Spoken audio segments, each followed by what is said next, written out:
O milagre que mudou a vida de Adriana, quando Deus quebrou as correntes da síndrome de Refsum.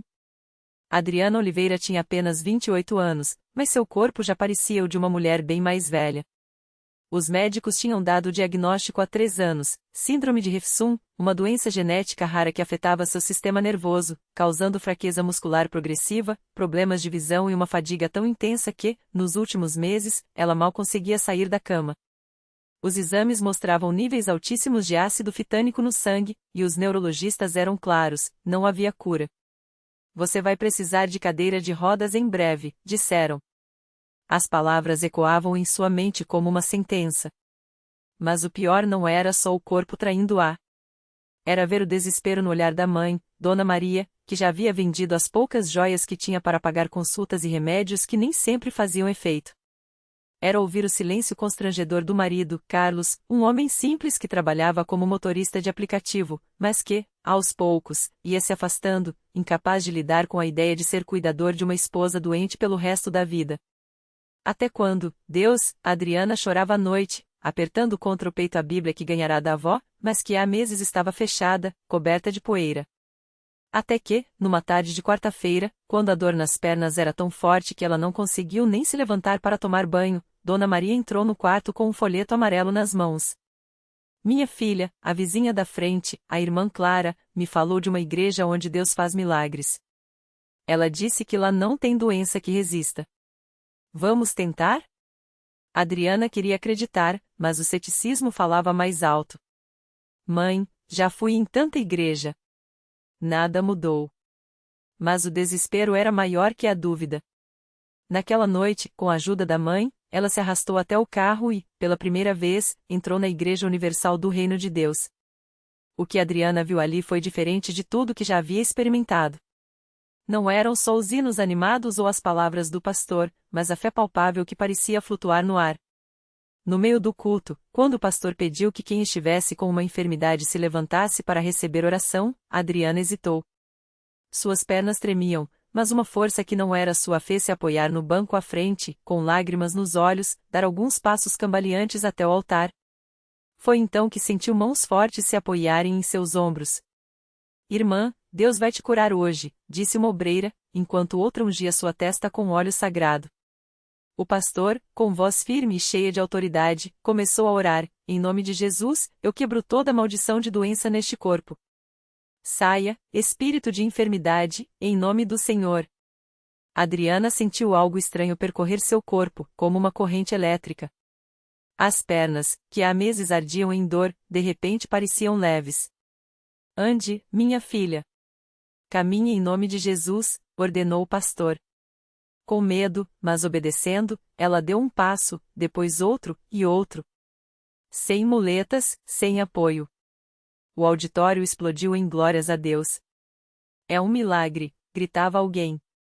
Adriana chorava, abraçada à mãe, enquanto o pastor anunciava: mais uma vitória do Senhor nesta casa. A síndrome de Refsum não resistiu ao poder de Deus. Mas o pastor foi claro: irmã Adriana, isso é só o começo. Você precisa persistir na fé. Participe das correntes de oração, das vigílias, traga seu dízimo e ofertas como semente de fé. Deus já começou a obra, mas é na obediência que a bênção se completa. Adriana não pensou 2 vezes. Naquela mesma noite, ela se inscreveu na campanha dos 7 dias de jejum e oração, onde, junto com outros irmãos, clamaria por sua cura definitiva. Os dias seguintes foram de guerra espiritual. Adriana acordava às 5 horas para participar da fogueira santa, onde pastores e obreiros oravam com unção contra as forças do mal. Às vezes, a dor voltava, como se a doença tentasse se agarrar a ela, mas o pastor explicava: o inimigo não desiste fácil, mas Jesus já venceu. Você precisa resistir com oração e fé. Ela obedecia.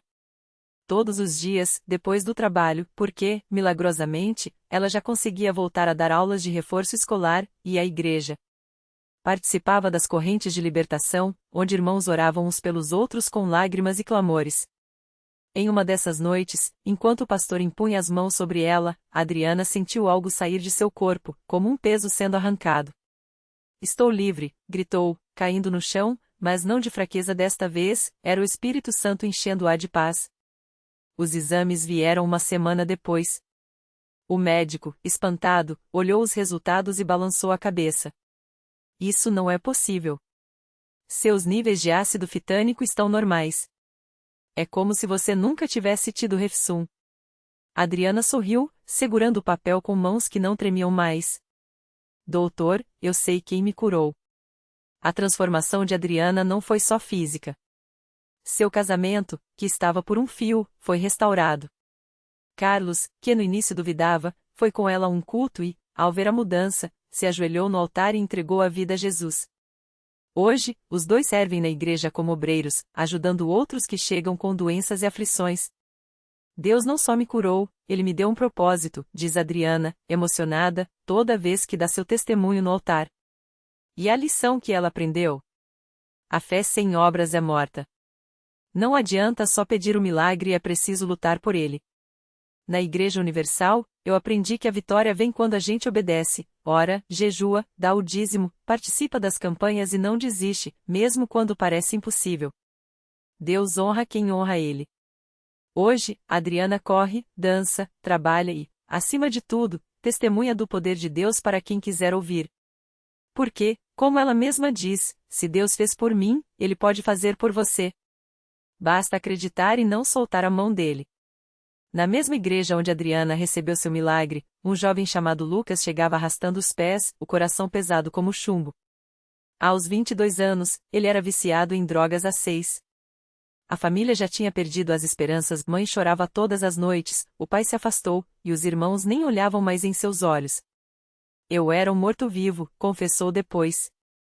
Dormia na rua, roubava para sustentar o vício, e quando olhava no espelho, não reconhecia nem a mim mesmo. Até que uma tarde, enquanto procurava um lugar para se esconder da polícia, entrou sem querer numa reunião da CCB. Não foi pela pregação, nem pela música, foi pelo cheiro de café que vinha do fundo do templo. Pensei, ao menos aqui eu como alguma coisa, lembra? Mas quando o pastor começou a falar sobre a história de um homem que Deus tirou do lixo e fez um servo, Lucas sentiu algo estranho, era como se aquelas palavras fossem só para ele. No final do culto, uma obreira se aproximou, era Adriana. Ela olhou nos olhos dele e disse firme: Deus não desistiu de você. Eu sei o que é ser dado como caso perdido. Mas aqui, você vai encontrar uma saída. Lucas riu com amargura: Moça, você não sabe o que eu já fiz? Ela segurou seu braço e respondeu: Eu sei o que Jesus já fez. E ele faz de novo. Naquela noite, Lucas aceitou o desafio, participaria da campanha dos 7 dias de jejum. Os 3 primeiros dias foram um inferno, conta. Dor de cabeça, tremedeira, vontade de desistir. Mas toda vez que eu fraquejava, ligava para Adriana ou ia pro templo. Os obreiros oravam por mim, me davam água, falavam que eu era forte. No 4º dia, enquanto jejuava e orava no altar, Lucas teve uma visão, viu a si mesmo limpo, de terno, pregando para uma multidão. Foi tão real que eu caí no chão chorando, diz. Deus me mostrou que eu não era lixo, eu era chamado. O 7º dia chegou, e com ele, a libertação. Lucas não sentiu mais a fissura, o cheiro das drogas não o atraía. Mas o maior milagre não foi só a cura do vício, foi a restauração da família. Sua mãe, que há anos não sorria, foi ao templo no domingo seguinte, ao vê-lo de pé no altar, limpo e firme, desabou em lágrimas. Meu filho voltou, gritava. O pai, que jurara nunca mais falava com ele, apertou sua mão pela primeira vez em anos e sussurrou: Desculpe por não acreditar. Hoje, Lucas é obreiro na CCB e lidera o grupo de apoio aos dependentes químicos. Eu já levei mais de 50 jovens para Jesus, conta com orgulho. E não é com sermão, é com a minha vida. Mostro para eles que se Deus tirou esse cara da lama, pode tirar qualquer um. Toda vez que um novo irmão chega quebrado ao templo, Lucas repete as mesmas palavras que Adriana disse para ele: Aqui, você não é o que fez. Você é o que Deus vai fazer. E assim, a corrente de milagres continua. Porque na CCB, não é só uma história de transformação, é um exército de vidas ressuscitadas. Adriana, que foi curada, Lucas, que foi libertado, e tantos outros que, como eles, descobrem que o impossível é só uma palavra para quem não conhece o poder da fé em ação. Deus não muda as coisas para a gente ficar parado, diz o pastor no final de cada culto. Ele muda a gente para a gente mudar o mundo. E olhando para aquelas caras no templo, rosto marcados por lutas, mas olhos brilhando de esperança, ninguém duvida, o mundo já está sendo mudado. Uma vida de cada vez. Naquela mesma semana, um jovem chamado Mateus entrou no templo arrastando mais do que os pés. Ele carregava um peso que ninguém via, mas que o deixava curvado como se levasse uma cruz nas costas. Havia anos ele lutava contra um vício que roubava sua paz, seu dinheiro e até a vontade de viver. As noites eram longas, cheias de promessas quebradas e lágrimas que secavam sozinhas. Até que, numa madrugada de desespero, ele lembrou das palavras de uma tia: na CCB, Deus não pergunta o que você foi. Ele mostra o que você pode ser. Mateus não sabia explicar como, mas ao cruzar a porta do templo, sentiu algo diferente.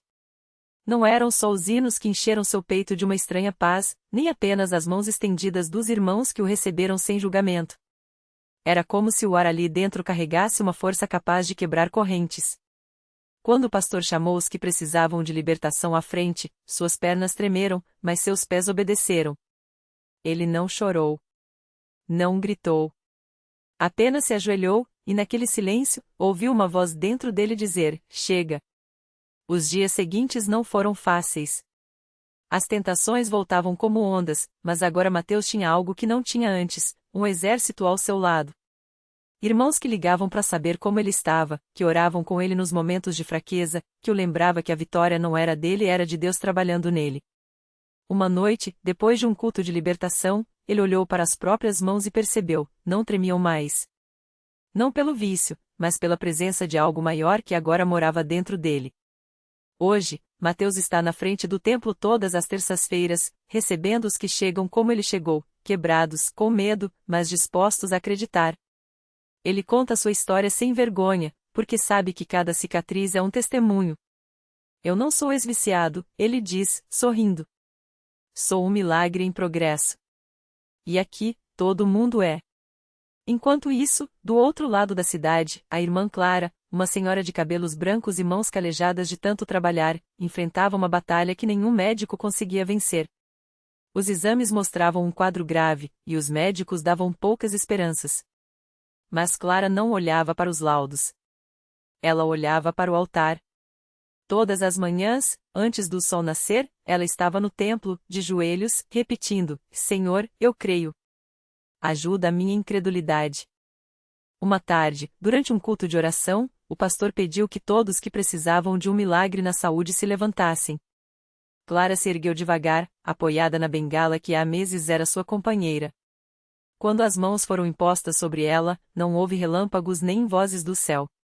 Só uma certeza quietinha, como um sussurro: já está feito.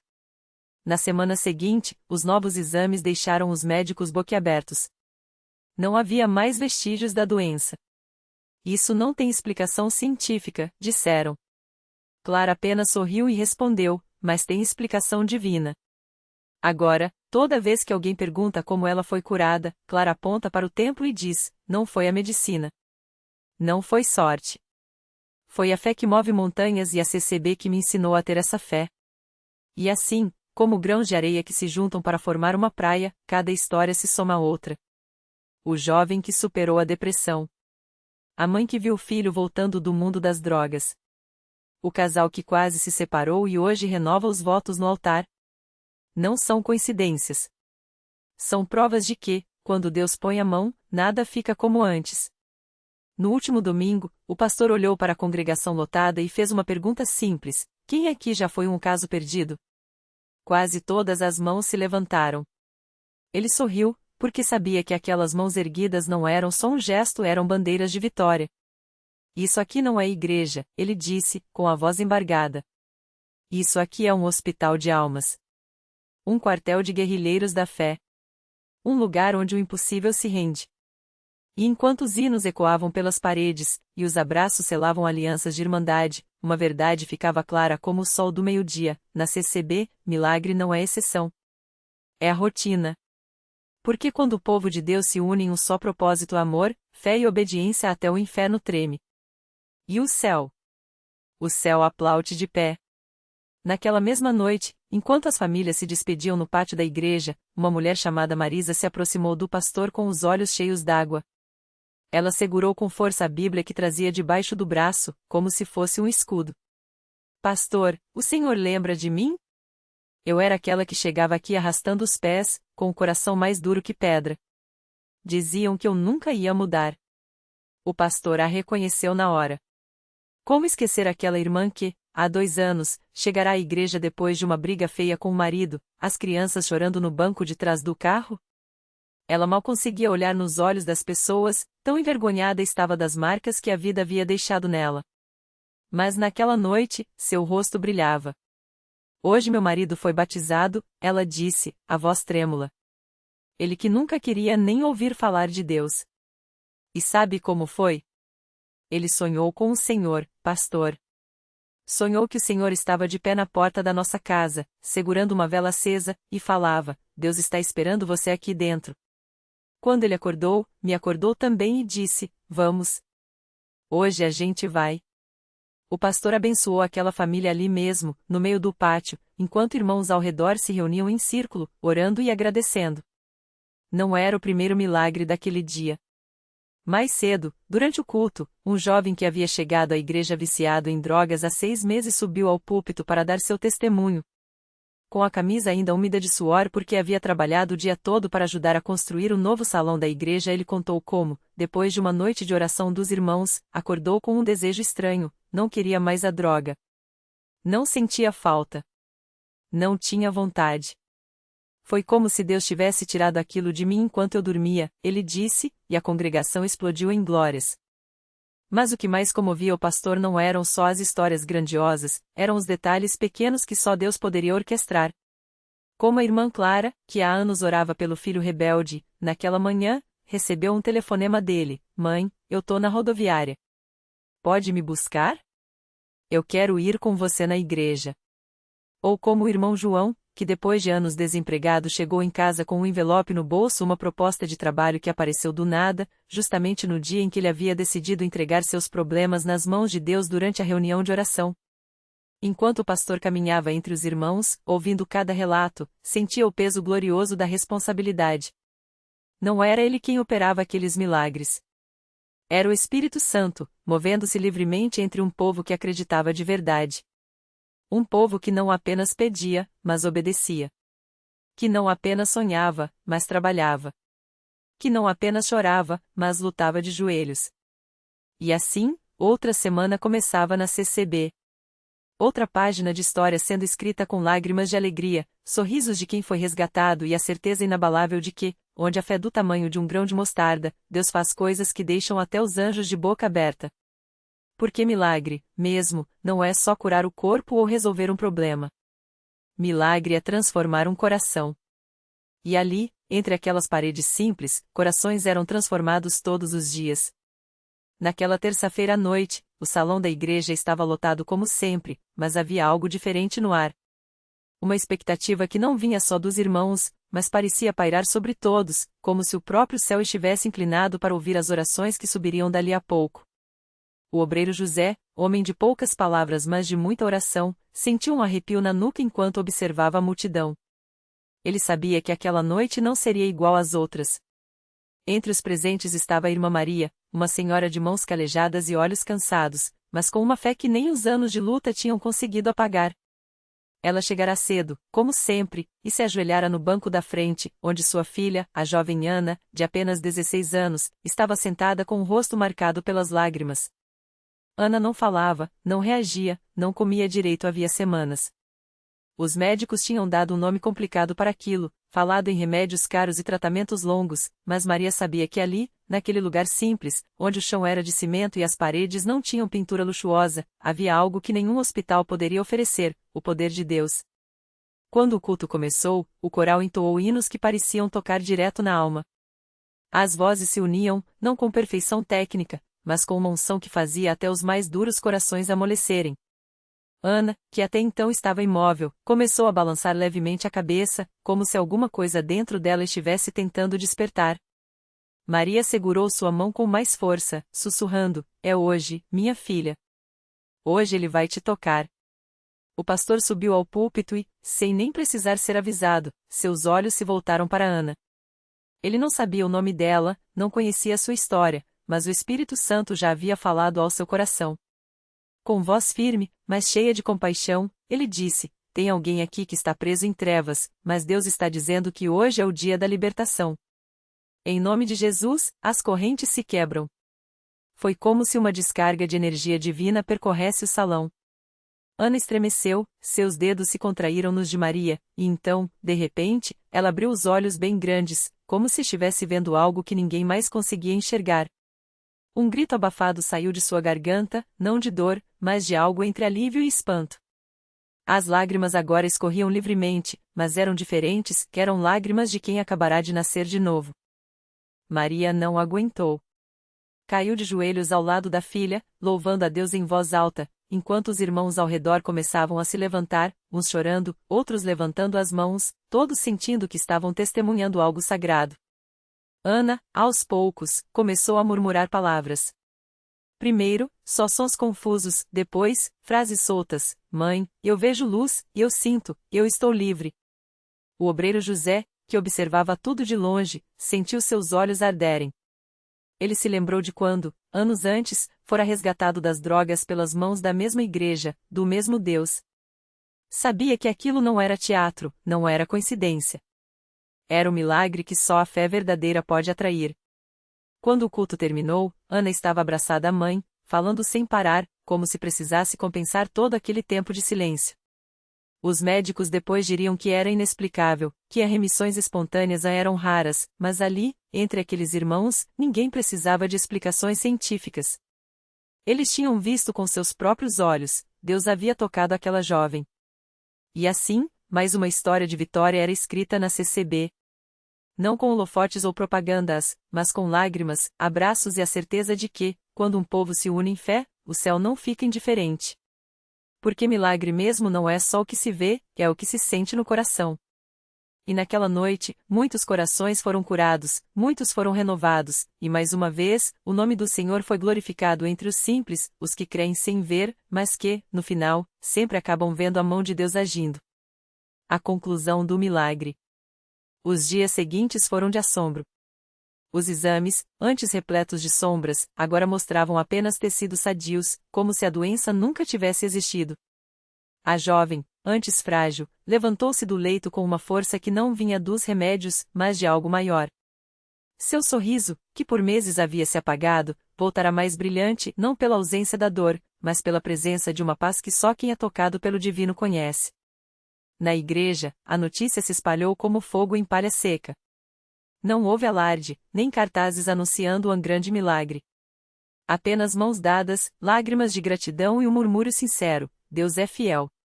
Os céticos balançaram a cabeça, os médicos arquivaram o caso como um fenômeno raro, mas os que estavam lá sabiam, não era sorte, nem coincidência. Era a resposta a um clamor unânime, a prova de que quando um povo se ajoelha, o céu se inclina.